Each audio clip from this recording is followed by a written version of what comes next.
Hey, look what we have found. A big sound in a small town. Far away from the bright lights. They're making music every night. Discover what is all around. A big sound. A big sound. In a small town. Big sound, small town. A really big sound. Big sound, small town. You're listening to Big Sound, Small Town with Sandy Carlton.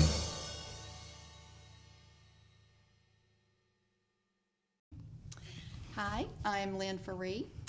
I am a woman, a mom, a wife, a person who is developing and learning and changing every day. In my later life, I have discovered things that I'd forgotten about myself, and so I have become the best band wife ever because I am Christopher E. Madison Crow's poster girl, and I've also got a little bit of a start of a podcast myself where I get to talk to band wives and women that I think are just amazing and awesome, and present that to the world. And what would the name of that podcast be, Lynn? It is Band Wives and Beyond. And while we're at this, we're going on with the promotion. So where can they find this? Okay. So ask me that again. Where can they find your podcast? It is on Spotify, Apple Podcasts. There's YouTube All and right. Anchor. Okay, that's good. So, That's and good. we share everything on Facebook and that kind of stuff. Sure. So Yeah. Oh yeah. all the socials. Oh yeah. That's So, how do you like your podcast? I mean, how do you like being a podcaster? It's very interesting. If you had said to me 15 years ago, or hell, even 10 years ago, I'd have been like, yeah, you're nuts. Right. There's no way Lynn's doing that. Right. But of course, I've made lots of rookie mistakes with it, and Everybody. I wish I had done better. And things Mistakes like are part of it. I mean, that's how you grow and learn. A person who makes no mistakes is probably the most boring person you've ever yes, I would think. met. No good stories And, with perfect. So. No, and they're perfect people don't exist. Exactly. So it has taught me a little bit of grace for myself and for others, and I've gotten an opportunity to talk to people that I really probably might not have sat down for Right. however long and had an opportunity. Do you feel like after you do these podcasts that you're actually close with those people and are actually friends when you maybe barely knew them before? Oh, yeah. That's how I feel also about doing it. Yeah. When you come in and you do it live, I do these by phone too, and it's not the same, really. No, I would But not. when you come and sit, a lot of times I know more about people from doing this than the people who are their friends know. Yes. You know, Found which all is kinds of yeah, you do. interesting little tidbits. You do. And so, it's I like doing them live. It's fun. It is. And it is. I've learned a lot. I've made new people. Made new friends. Mm-hmm. As much as everybody knows I'm kind of antisocial, but still, The most outgoing anti. outgoing. Yes, yeah. There you go. That's a good way to put it. That's a good way to put that. Do you have a hard time finding guests? Yes, there's been a few people that I've asked that I've been a little surprised have said, no, what? That I don't want to do it. And then some that have just kind of not said anything. But that's okay. I just move right on to the next. And if they change their mind one day, that's okay. Unlike yours is more difficult than mine to get people. Musicians generally are interested in talking about themselves. Well, and they also know what the self-promotion is. Yes, they do. Even They when do, they and don't it's wanna do even it. when they don't want to do it. Yes, and so my chore of finding guests is a lot easier than yours because a lot of people aren't outgoing. A lot of people don't want to talk about stuff. Well, I've been real surprised at some of the people that have said things like, I just don't really have who would be interested in me. Yeah, a lot of people feel that way. I even have musicians that tell me that. Oh, really? Yeah. Oh, wow. So, I don't really have much of a story to tell. Yeah. Well, come tell it, and then we'll decide, That's right. how much of one you have to tell. So. That's what I usually tell people is that they're welcome to, we'll do it. Of course, we can edit out Right. stumbles and words and things Sure. like that. But they're welcome to listen to it, and then they can make a Yeah, decision. decide if they want to do it or not. But I don't give them that option. do you not? No. I have. You were here. You know what you said and did, you know. Yeah. I give them chances if they're playing a song for me and they make a mistake. I'll do it as many Redo, times. Yeah, yeah. I'll do that. But also, I'm not in the business of making anybody look bad. You know, I have no interest in that. Right. You know, I just have interest in people knowing that musicians are real people. Exactly. And that it's a lot harder to be a musician than what anyone ever knows. They just see you up on a stage, and that's all they know. It is, though. And sometimes to hear some of them talk about it, like Chris says things like, "Oh, I'll just write this," or I just Right. do this. I'm like, well, you know, those of us who don't have that gift don't see that, you know, Sure. I'll try anything. That Exactly. So I think sometimes that they can kind of downplay. Yeah, they do. Anyway. Well, they kind of have to a bit. You know, it's and this probably applies to your podcast, but everybody wants to be around a musician until they have to be around a musician.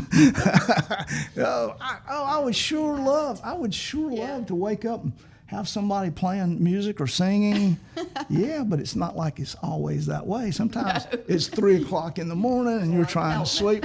Or I've heard that same dadgum thing 100 times over and over and over. I can't stand it anymore, you know? And you've played it 3 different ways? Yeah, exactly. All Oh, yeah, sound yeah. exactly the same. Oh, yeah. That's the other thing too. I It know. was different? I know they're going to ask me if I like it, and I don't. What do I say? You know, it's like you know, Yeah. or generally, I really like that song. Why don't you play that song more often? Well, I don't really like it. Yeah. You know? So you know, it is a yeah. Living with a musician is different. So that would make for a good podcast like you have. All right, let's talk about another venture you have. All right. Which one would that be? That would be the Poster Girl. Yes. So how did that all come about? Okay. I'm going to go back to the very beginning. This is Okay, because I will tell you the first thing I know. okay. Everybody said on the first one you put up, Right. they said, well, as ugly as they are, I would also get someone to promote my stuff. So, you know, Well, thank you that I'm not in that boat. oh yeah. Well, I mean, you know, I know. it was somebody's joke, you know. It's like, oh yeah, I don't blame them. You seen their picture before, you know. So it's easier to get somebody to come look at Lynn than it is to come look at them. Right. So- yeah. And to be honest with you, I enjoy being in front of the camera way more than any of them do. Maybe, Oh yeah, well, maybe one or two. I can tell. You think that doesn't come across in those pictures? I hope so. Yeah, it does. It does. I don't think anyone's forcing you to do this. No, not at all. I've run screaming through the door. Yeah, that's what I thought. But several years ago was a super stressful time in my family's life, and then the year after that, I had some health issues and things, and to make a really long story, not quite so long, I made a huge life change in 2016. I got healthy, I got active, I looked at potential health problems that were going to be coming up if I didn't do that, and I took control of that. And that didn't do anything but that just led to, like, oh my God, didn't realize how bad I felt. Oh yeah. And how much fun it is. And as a child, my most favorite things to do were to dress up, to dance, to play, to pretend. Those were my most favorite things to Right. do. First fights I ever remember having with my mother were about what I wore. Yeah, I can understand that. And it's snowing and 15 degrees. No, you can't wear the sundress. So those were the kinds of things. So fast forward past all of that, and buying new clothes, as you do when you feel better. Chris just started taking some pictures of stuff, and it sort of led on through. And then Medicine Crow was doing stuff, and he was like, "Oh, God, I hate. What am I going to put on here about this?" And it sort of led to me one night doing this impromptu video. I put on my leather pants and my Medicine Crow t-shirt and said, "Hey, y'all, Medicine Crow's going to be at such and such. Come on out, blah, blah, blah." And then that led to the groupie picture, which was the Right. very first Right. poster girl picture. And then from there, creating the characters Yeah. and the mood and the Sure. settings and finding the whoever I wanted to channel at that Yeah. particular time was exhilarating and freeing. And Chris just said, he went to the guys and said, "Okay, I want to do this. Lynn and I want to do this. Are y'all okay with this? Are you okay that she will be the face?" And they said yes. Here again, I'll inject. Yeah. If you guys know any of the guys in Medicine Crow, you can see why they're okay with it. Thank you. So we did, and some of my pictures are a little more racy You than think? others. But it's that's part of the allure for me. Sure. Is the titillating. Sure, part and yeah. the, I mean, I thought that was the whole actual idea of this, was to make it wanting more. yes. You know, wanting to see more, wanting to go see Medicine Crow more. Yes. You know, and also the fact, and I don't know if this is even something you have picked up on or they have picked up on, but you know, as being a draw to that, Yeah. you know, being the face of it, you're pretty prominent when people come out live. So I'm sure they want to see you too when they come out. You know.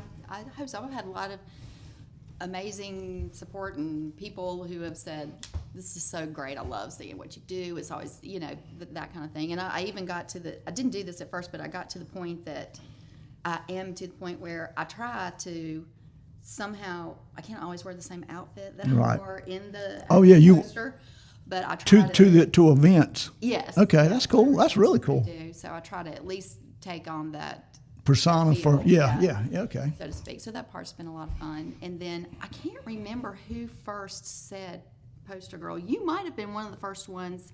And the Oh, I might have said something about that when we You were at did, at Recycle. Recycle.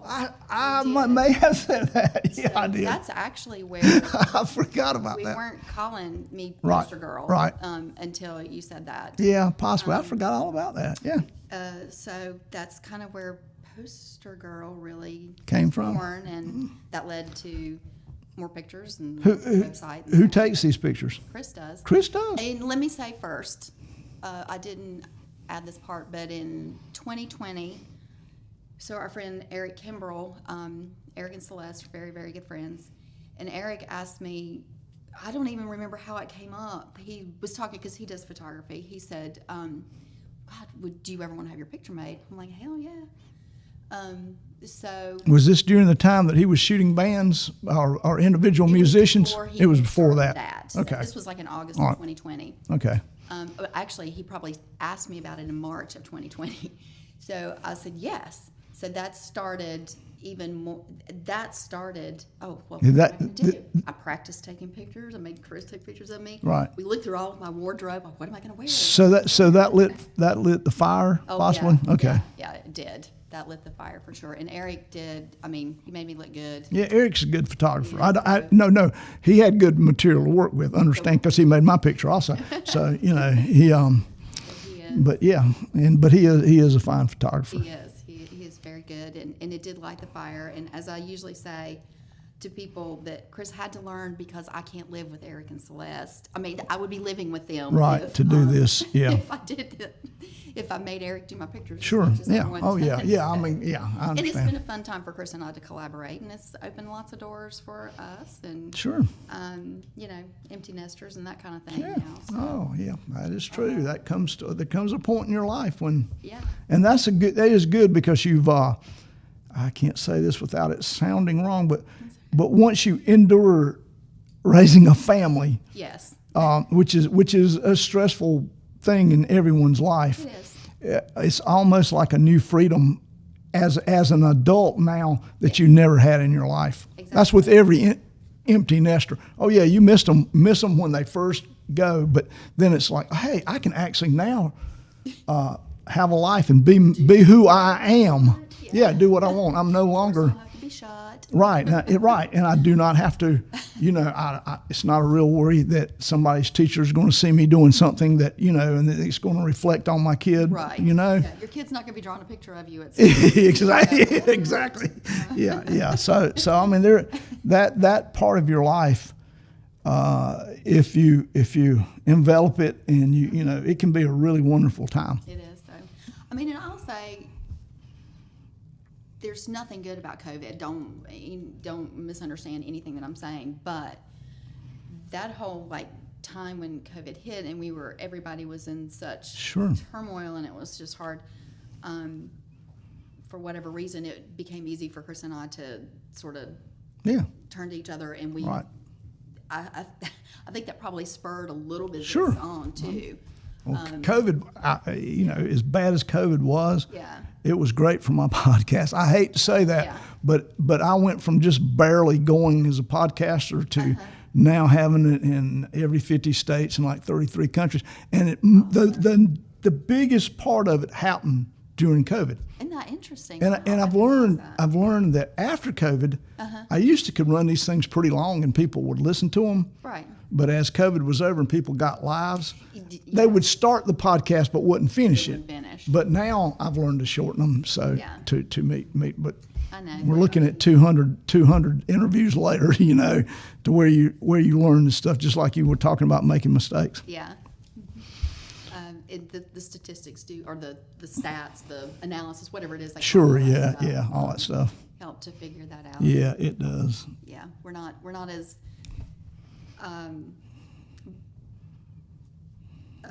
cocooned as much as we. No, we're not. We weren't.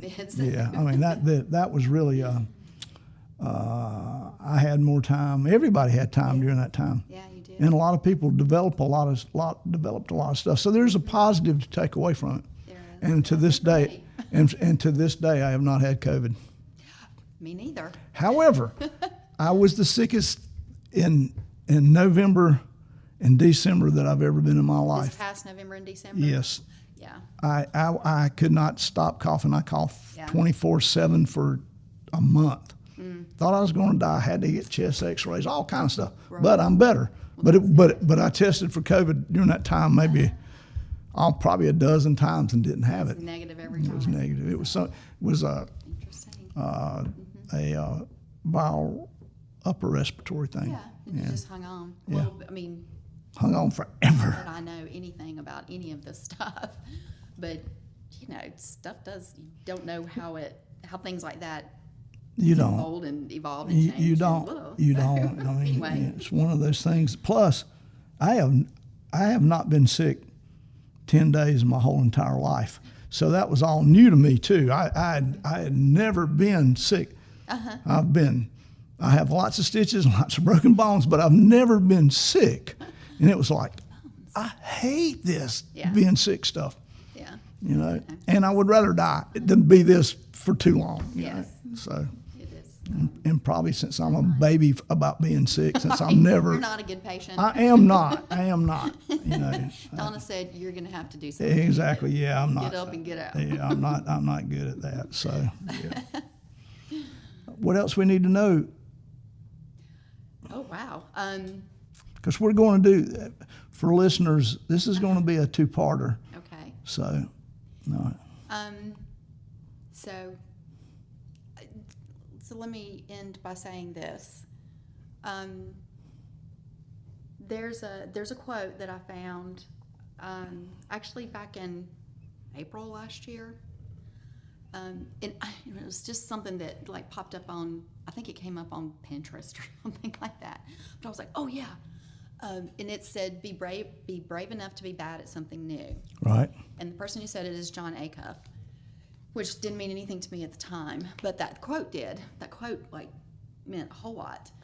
And I have taken that even more so to heart. It's hard to be vulnerable.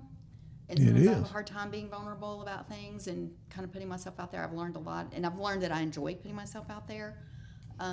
But that quote kind of pops up into my head every time. Turns out John Acuff is a nationally known, he's an author and a leadership speaker and that kind of thing. So it was I learned a little bit about him, but that is a quote. And, you know, I kind of hope that people know that they can be brave enough to be bad at something new. And if you're bad at it, it's okay. You just Oh, it is. And back up and start over again. I agree. And I think the if you worry about failure, you'll always probably be a failure. Yeah. Or do nothing. I mean, I always equate to the fact that I have no pride. Yeah. You know, I am not afraid to make a fool of myself. Yeah. And I've continued to do it most of my life, you know. So, And the richer for it. yeah, well, probably I have as good a collection of stories as anyone you'll ever want to meet. So, you know, but stories. I love a story, you know, and I love being a part of a story. So, the other thing I'm going to say is a little more in keeping with Poster Girl and her goal to coax people out, but it's okay. Everybody is we're all. How do I want to say this? We're all sensual people.